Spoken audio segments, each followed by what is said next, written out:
I've been spending some time jumping between the old Battlefront 2 Conquest game mode and the new Battlefront 2's Capital Supremacy, and after making a video comparing the Geonosis maps, thought it'd be cool to do the same for Kashyyyk, because... What about the droid attack on the Wookiees? Hey everyone, it's Andrew. This is old Kashyyyk versus new Kashyyyk. Let's start with the actual location of the map. Both take place on the beach of Kashyyyk, but in quite different locations. Old Battlefront 2 seems like more of a holiday destination, with nearly the entire battle taking place on the sand and in the water. Now I understand why they never sent Anakin here.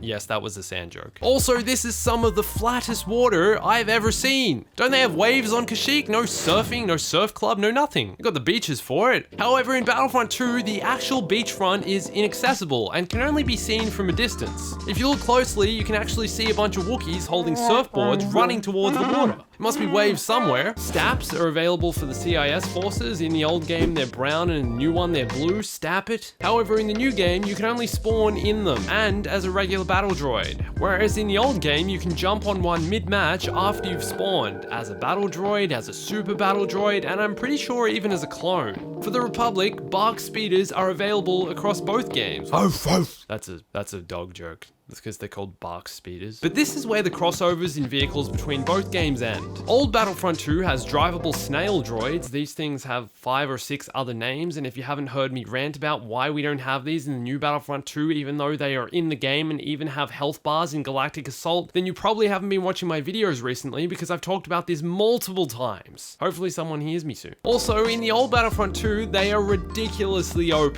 This match only went for 5 minutes because all the snail droids just swarmed the enemy command posts and absolutely depleted their reinforcements. This was a lot of fun. New Battlefront 2 has AATs with the blue paint job, which weren't even used during the Battle of Kashyyyk and make 0 sense being here, but hey, I'm not going to go there again. Instead, to get over my Battlefront 2 frustrations, I'm just going to go meditate with Master Yoda. Now, new Battlefront 2 has ATRTs, the ones that look like ATSTs, except only one person can drive them who has 0 protection from being shot in the face. Seems like a great idea not having a roof or a cockpit on these things, though they were used on Kashyyyk, so I'm cool. And then there's these, IFTX tanks. These never appeared in any of the movies or TV shows, and were designed specifically for the original Battlefront games, which is really one of the only places they appear in the Star Wars universe. However, they actually made their first appearance in a children's book about Boba Fett, which I just realized I actually own. If you look up into the sky in both games, you'll occasionally see an au revoir jet catamaran fly over.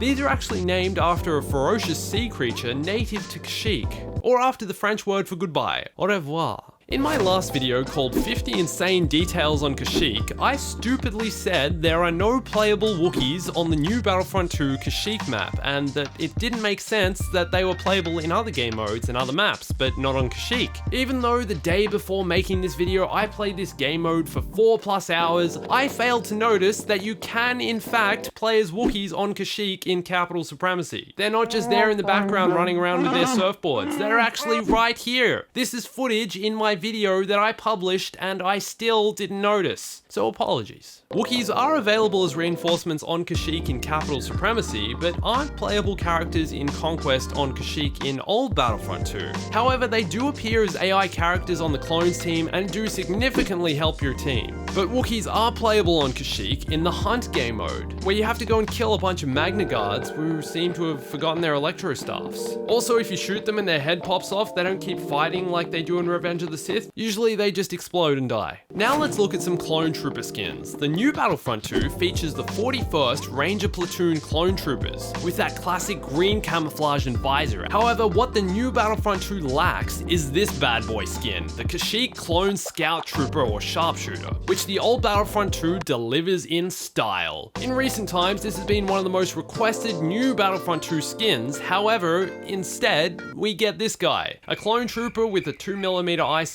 who still thinks the sector is clear, but really has no idea. Sector is clear.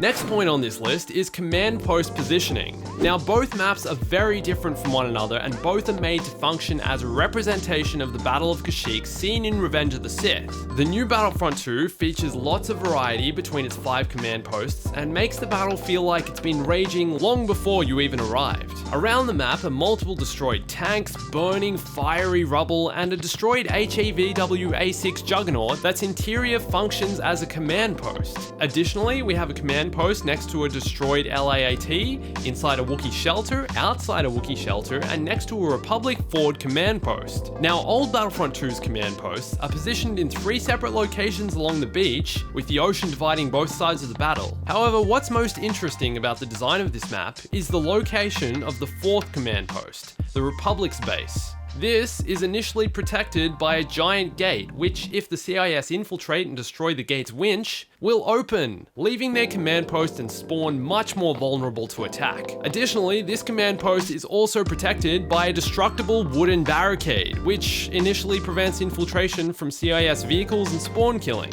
It also makes the map feel more like a Wookiee home, because instead of fancy metal and concrete foundations, instead of high-tech force fields, they built their defenses out of trees.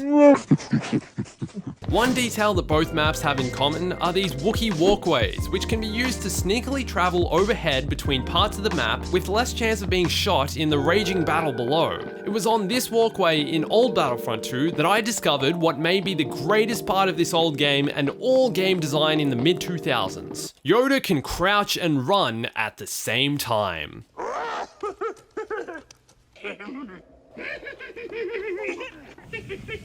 Which brings me to my next point. Yoda is playable on both maps in both games. I initially thought that in the old Battlefront 2, Chewbacca might be the native hero for Kashyyyk. However, was pleasantly reminded of my childhood jumping around the battlefront, carving up battle droids as this cheeky green warrior. Now, I didn't get any footage of Yoda on Kashyyyk in new Battlefront 2 because every time I went to get a hero, they were unavailable, but he's here. Here's someone else playing as him. The Jango Fett is playable as a villain on Kashyyyk in old Battlefront 2. If I could choose one more villain to be included in the new Battlefront 2, it would be Jango.